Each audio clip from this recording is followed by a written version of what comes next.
चिंतन की धारा।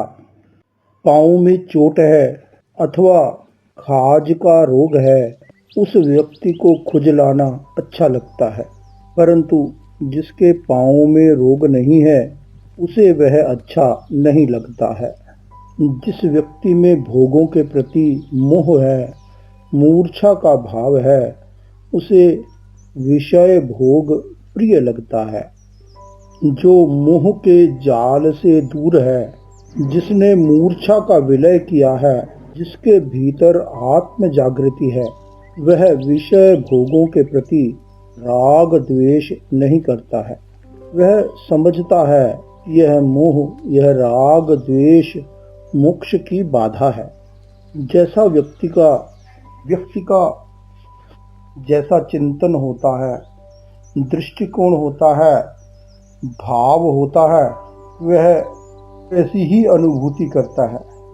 और जैसा हमारा जीवन के प्रति अनुभव होता है, अनुभूति होती है, हम उसी के आधार पर पदार्थ, संबंध और परिस्थितियों का जीवन का आकलन करते हैं। जब हम मोक्ष मार्ग के आधार पर, तत्व ज्ञान के आधार पर जीवन का मूल्यांकन करते हैं, आचार्य भिक्षु का चिंतन यथार्थ अनुभव होता है। जहाँ मोह, मूर्छा, राग द्वेष का चिंतन है, तो उनका चिंतन हमें अटपटा लग सकता है। आचार्य भिक्षु ने कहा, जितरा उपकार संसार तना छे, जे जे करे ते मोह बस जानो, साध तो त्याने कदे न सरावे, संसारी जीव तिनरा करसी बखाणो। संसार तड़ा उपकार किया मैं, जिन धर्म रो अंश नहीं छलिगार, संसार तड़ा उपकार किया मैं, धर्म कहे ते तो मूढ़ गिवार, धर्म कहे ते तो मूढ़ गिवार। जो सांसारिक उपकार है वह मोहवश किया जाता है, अथवा यह कहें कि जो मोहवश किया जाता है वह सांसारिक उपकार है। जो सांसारिक सुखों की, विषय भोग की लिप्सा है, वह मोह से उत्पन्न है। मोक्ष मार्ग का पथिक उसकी सराहना नहीं करता है। भौतिक संदर्भ में इनका अपना महत्व हो सकता है, परंतु मोक्ष मार्ग के संदर्भ में सांसारिक कार्यों में विवेक की आवश्यकता होती है। जहाँ विवेक का उपयोग नहीं किया जाता, वहाँ मूढ़तावश व्यक्ति प्रत्येक कार्य को धर्म बतला देता है। आचार्य भिक्षु वैराग्य की भूमिका पर खड़े थे। उस भूमिका पर उन्होंने इस धार्मिक तथ्य, इस तात्विक तथ्य की अभिव्यक्ति अपने अनुभव के आधार पर प्रदान की। इसलिए सिद्धांत में उनका दृढ़ विश्वास था। वे स्वीकार करते थे कि संसारिक उपकार का अपना व्यावहारिक लाभ है, परंतु उसके साथ विवेक का होना अत्यंत आवश्यक है। मोह, राग, द्वेष, मूर्छा का विलय होना आवश्यक है।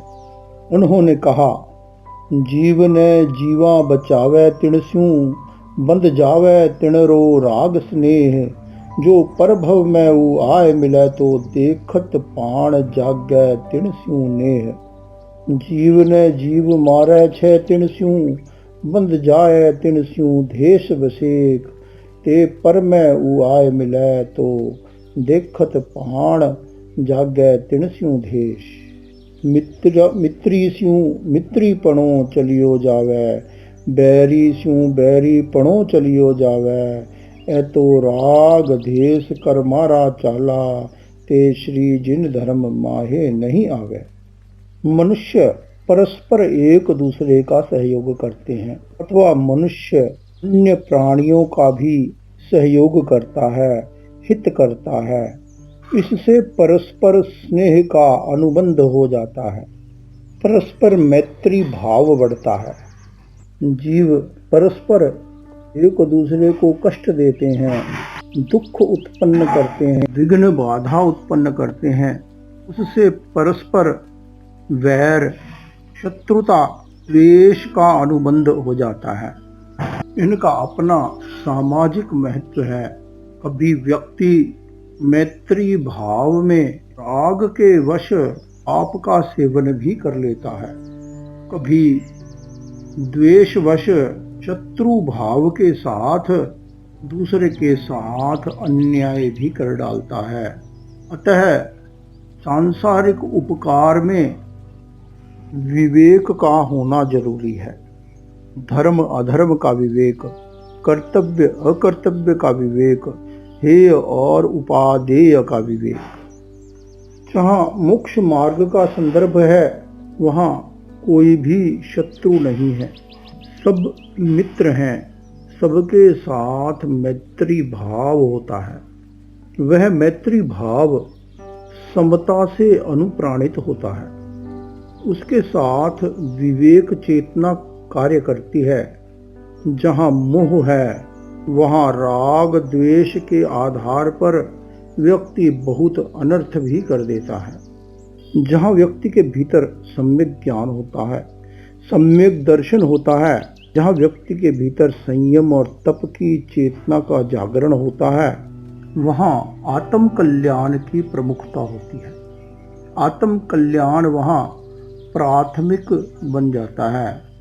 साधु तो पूर्ण संयमी होता है, उसके लिए तो सम्यक ज्ञान, सम्यक दर्शन, सम्यक चारित्र और सम्यक तप की आराधना ही जीवन का सार होता है। श्रावक को अपने पारिवारिक, सामाजिक और राष्ट्रीय दायित्वों का भी निर्वाह करना होता है। श्रावक धन, वैभव, ऐश्वर्य प्राप्ति के लिए भी पुरुषार्थ करता है, परंतु उसके भीतर सम्यक दर्शन होता है। वह धन, वैभव, ऐश्वर्य के अर्जन, संरक्षण और भोग में मूर्छित नहीं होता है। वह आवश्यक हिंसा को भी हिंसा मानता है, वह आवश्यक परिग्रह को भी परिग्रह मानता है। वह इस बात को स्वीकार करता है कि संसार का उपकार अलग है और आध्यात्मिक उपकार अलग होता है। आत्म मुक्ति का सहयोग तो सम्यक ज्ञान, सम्यक दर्शन और सम्यक चारित्र और सम्यक तप के द्वारा ही किया जा सकता है। मोक्ष के संदर्भ में सुख, सुविधा, ऐश्वर्य, विलासिता की चेतना मोक्ष मार्ग में बाधक होती है। हमारे जीवन में पदार्थ और संबंधों की अपनी उपयोगिता है, परंतु मोक्ष मार्ग का पथिक पदार्थ और संबंधों के प्रति मोह, मूर्छा, राग, द्वेष का विलय करने की साधना करता है। एक दिन मुनि खेतसी जी को अतिसार हो गया। आचार्य भिक्षु उनकी परिचर्या में बैठे थे। खेतसी जी कुछ स्वस्थ हुए। उन्होंने स्वामी जी से कहा, सती रूपा जी का ध्यान विशेष रखिएगा। पारिवारिक जनों के प्रति, अपने हितकारी के प्रति सहज ही एक स्नेह का संबंध हो जाता है। जहाँ व्यक्ति का स्नेह का संबंध होता है, राग होता है, वहाँ चिंता के लिए भी अवकाश हो जाता है। वहाँ व्यक्ति के भीतर कभी व्यथा उत्पन्न हो जाती है, मन व्यथित हो जाता है। मोक्ष मार्ग में तो व्यक्ति अपनी समस्याओं की भी चिंता नहीं करता है, उनसे भी व्यथित नहीं होता है।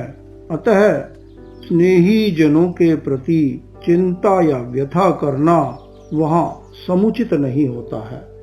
आचार्य भिक्षु ने कहा, तुम बहन की चिंता मत करो, तुम अपने मन को समाधि में रखो। आचार्य श्री तुलसी कहते थे, चिंता मत करो, चिंतन करो, व्यथा मत करो, व्यवस्था करो।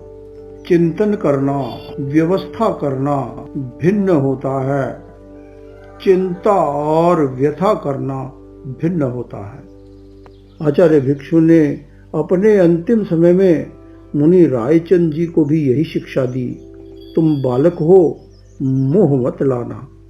आचार्य भिक्षु ने अपने वैराग्य भाव को संयम और तप की साधना के द्वारा परिपक्व किया था। गृहस्थ अवस्था में ही उन्होंने अपने वैराग्य को पुष्ट किया था। 24 वर्ष की युवा अवस्था में भिक्षु अपनी पत्नी सहित गृहस्थ अवस्था में ब्रह्मचर्य की साधना करते थे।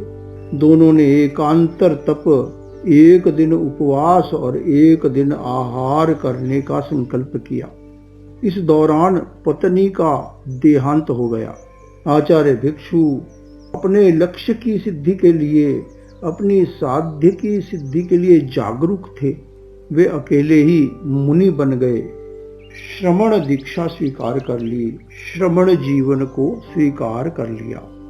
इस संदर्भ में यह स्पष्ट हो जाता है कि आचार्य भिक्षु का चिंतन जिन वाणी से अनुप्राणित था, सदा स्वच्छो भावो जिन वचन भावैरपमल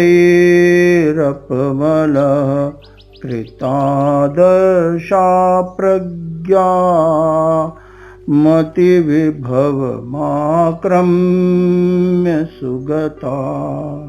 आचार्य भिक्षु की निर्मल भावधारा जिन वचनों से अनुप्राणित थी, उनका चिंतन, उनकी बुद्धि, उनकी प्रज्ञा जागृत थी, उनका चिंतन निर्मल था।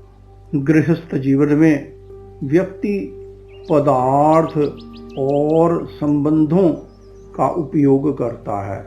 वह उनके प्रति प्रियता, अप्रियता, राग, द्वेष का भाव भी करता है, परंतु यदि उसके साथ संयम और तप की साधना नहीं होती है, यदि उसके साथ सम्यक दर्शन नहीं होता है, तो राग द्वेष प्रबल हो जाता है और व्यक्ति पदार्थ, संबंध और परिस्थितियों में उलझता चला जाता है।